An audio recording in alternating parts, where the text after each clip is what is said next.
Okay, so to start off this interview, maybe you want to give an introduction, like more about yourself and what you do here in SOTA. Only what I do in SOTA or also what I do in life? Yeah, in life, just anything. Because what I do in SOTA by chance is just only little parts of my life, yeah. Okay, so, I'm Italian, but I live in Asia 15 years. I moved from Hong Kong in 2017 here in Singapore. I was living there for about 7 years earlier on. So I started off as a piano player when I was 4, and then I moved to percussion when I was 14. And in the meantime, I was writing, so somehow composition. And I moved on by performing as a percussionist, little as a pianist, not so much, and writing music as a composer.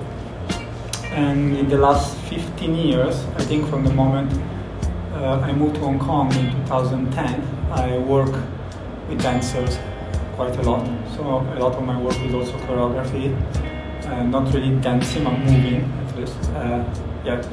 So that's, in a nutshell, that's about it.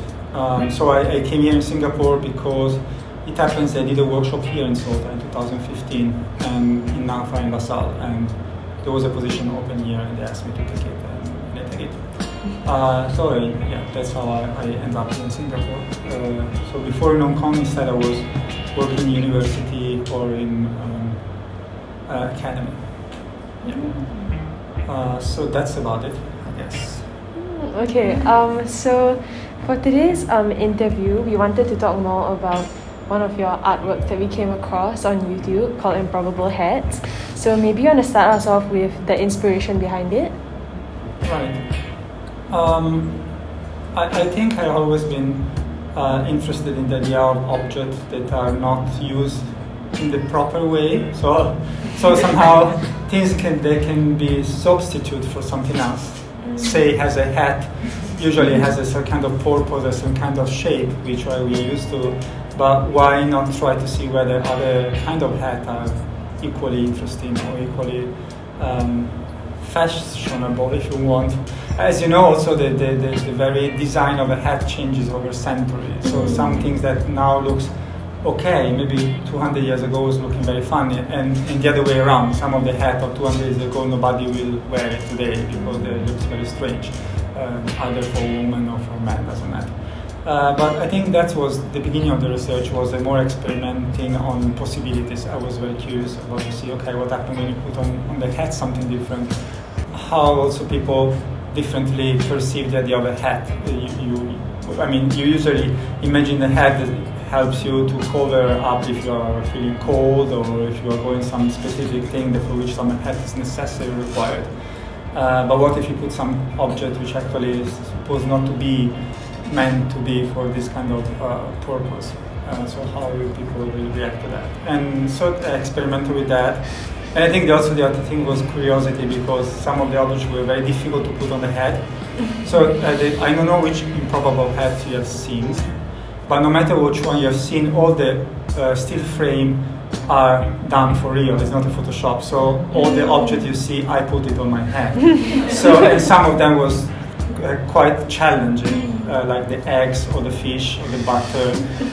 But some also things less disgusting, like putting some of the mallets, the percussion mallets. Somehow was very difficult for the balance. They couldn't stay. So it also took a lot of time to get the shot right, because I really tried to do all of them. Obviously, you could say you could have done with Photoshop with almost the same result, but I didn't, because for me the fun was also do it.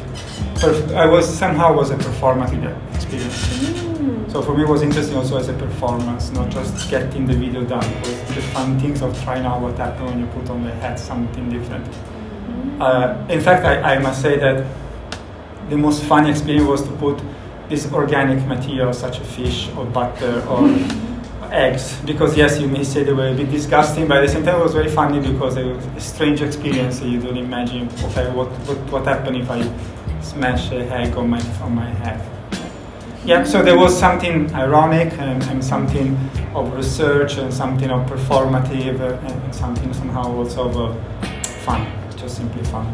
So just to ask a bit more, did you intend meant for it to be like interesting, engaging for the audience, or was it more of like self-expression for you? I think it's the second one. I must say, in all honesty, I think when I was younger, some century ago, I was more concerned about the audience reaction to work. I'm more concerned about how much I engage myself in the work. So as long as I feel that it's engaging for me, that I feel that I'm convinced of what I'm doing in whatever way it is, that means that I really enjoy the process, or I try to do the best I can for the process. Then how this is perceived outside from the audience, it's not that I don't care much, but it's not my first thinking, because anyway, everyone can have a different take. It doesn't matter. For me, it matters more how much you personally you believe what you're doing. I mean, how much you're engaged in the process of doing that. Usually, in my opinion, it's also something that comes out very clearly when an artist is really engaged in the process. You may find it interesting, even though you may not like the work, but you understand also the work done. Whereas if a piece is done clearly with the purpose of entertain or simply please the audience, is very different, and personally I don't find very engaging. So usually I try to work on being myself, immersed in the work, and then how much is liked or disliked, I don't know. Well, obviously it's nice if someone likes the work, but that's not my first thinking. Yeah. Okay, so I think bouncing off that question, so would you say the main reason as to why you create art is more like self-expression and exploration for yourself, rather than like creating art for others? So, for example, if you're talking about like commissioned work, then do you say that limits your self-expression as an artist? Okay, this is an interesting question. I think when you have commissioned work, it happens to me quite a number of times back in Hong Kong and sometimes here in Singapore. The good things of this usually that you work with some limitations. So the working with limitation, it asks you to find a way to be true to yourself. So to do something that you still consider coherent with your thinking, but at the same time fit a framework which is given to you, right? Obviously, it depends on the commission. I also have rejected work, because I may have considered that something was not in the place where I am, so therefore I thought it was not a good idea to take a work which I cannot do. Exactly for what you say, because my first purpose is to be true to myself, or to do what I think I do in the right way as an artist, let's say, for myself. So if a commissioner work seems to ask me something which I don't trust or I don't think is my place, I will not take it. I took jobs in which I thought that the little, we don't say compromise, but a little adjustment was still possible by keeping clear that this was my way of working. And usually in the latest year, people that work with me or they ask me to do things, they know that I work in a certain way. So it becomes a kind of knowing each other. Nobody will ask me to do something they will not do it. I drop off a number of work when I know that this will not work out. I think going back to the things you were just asking about your personal research and how you like to work with yourself is also dependent on the fact in the latest year I'm finishing a PhD, which is in phenomenology, which is in fact very much on the process of the artistic process. Mm-hmm. So most of the research I'm doing is really also engaging myself and challenging myself in a number of things to do. So that is also my main interest, experience myself a number of things as a researcher, as an artist, and then see whether some of this is interesting for others. Obviously is nice, but it's not my main point. So also this commission work, wherever it comes, I always evaluate in advance whether this will be something that I need to do compromises that I don't want to do. Being in an art school, right, you're exposed to many different student artworks. So then, obviously there's a grading process for you to get a grade for a certain artwork. Like for example, self-expression might not necessarily be what can score you high marks. Right, so the question is? The question is, what are your thoughts on that? Oh. Well, yeah, this is a difficult thing. Actually, I think that in most of the cases, what people are trying to evaluate here in the work of students supposed to be some sort of technical or skills or reflective ability. But the aspect of the personal, subjective way of approaching a piece of work, let's say your personal choice in what you like or dislike, let's put it in the simple fashion, is not judgeable by anyone anyway. If you like this chair and I like her chair, there's no right or wrong here, and nobody can say that. What I can say is this chair is being well constructed, or that one is being well constructed, or what is the sort of color and textures, and what is the sort of material. I can say that, and I can value that, but I cannot evaluate the purpose behind making the chair in a certain design, because, well, the designer may have decided for many reasons which I don't know, besides the necessity of making a proposal for something to do. So I believe that most of the work should be judged only on the technical skill aspect, but not on the aspect of how much I like your work or not, because it's not possible. Okay, personally, I think that is very tricky. It's very difficult because obviously there is a moment in which, as an art school, as a student, or as a teacher, you need to find a way to give a feedback. Now, the fact that the feedback here is graded, numbers, is disputable to me. But it's also true that many other alternative way of doing that, let's say just kind of written feedback, or kind of comments on the work without grading, can be complicated as well. I really don't have an answer. It's a very difficult thing. But it's understandable, it's very struggling thing for students, because obviously you're judged on something that you may feel that maybe you put yourself 100%, but maybe the result is not so good in terms of the technical whatever. Or the other way around. You have done a lot to make sure that you hit in the marks, but you don't like the work, because you did it just for the sake of getting 10 or whatever. Yeah.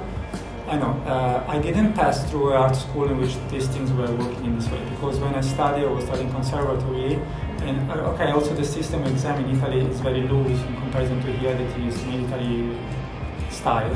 So the number of exams you pass is insane to me. I will not have been able to survive, I suppose. I will not have taken art school. No, seriously. Because in Italy, when I was studying, we have this. I just make an example for piano.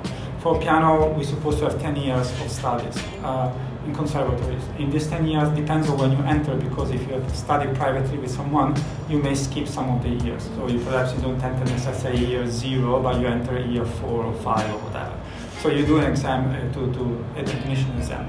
The fact is that you have an exam after 5 years, you have an exam after 8 years, and an exam after 10 years, done.